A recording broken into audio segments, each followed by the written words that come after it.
Hello and welcome back to our channel. So today in this video we will be discussing about how you can change your address in your Wish account. So without wasting much of our time, let's get straight into our video.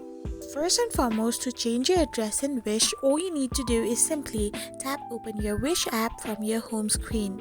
So once you tap open your Wish app, you will now end up in this kind of interface from where you need to tap on the menu option.